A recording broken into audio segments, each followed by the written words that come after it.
The month of December brought us more than the holidays. It also brought encouraging news about Georgia's job market. Mark Butler is the state labor commissioner.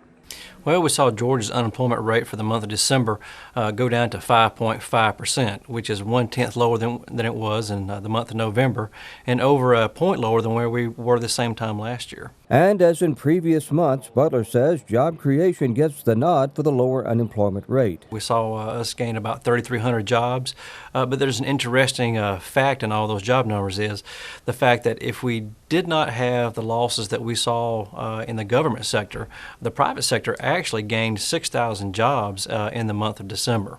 The December growth gave Georgia a total of more than 4,317,000 jobs. The major growth sectors were professional and business services, as well as other services and construction. And true to form, Georgia's over-the-year job growth remained strong, showing an increase of more than 91,000 jobs. That translates to a growth rate of 2.2%, which remains higher than the national average. I asked Commissioner Butler if he's pleased with all of these job growth numbers. I am, and especially when we take a look at that over-the-year job growth, which is that long-term picture. We saw very good job growth in the business service sector, but surprisingly, we actually saw a very good percentage growth in construction, which actually, when you take a look at over the year, it has the highest percentage job growth, over 5%, which is very encouraging to see because, as we know from the recession, construction actually helps a lot of other sectors when it comes to job growth.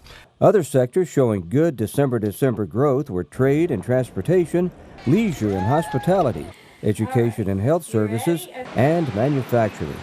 The only negative in the new job market report is that the number of initial claims for unemployment benefits spiked upward by nearly 42%, led by the normal seasonal layoffs in manufacturing, which are basically temporary in nature, typical shutdowns that we see this time of year. So the good news is, even though we did see initial claims go up for the month of December, those are temporary in nature, and most of those individuals have already gone back to work. For the Georgia Department of Labor, I'm Sam Hall.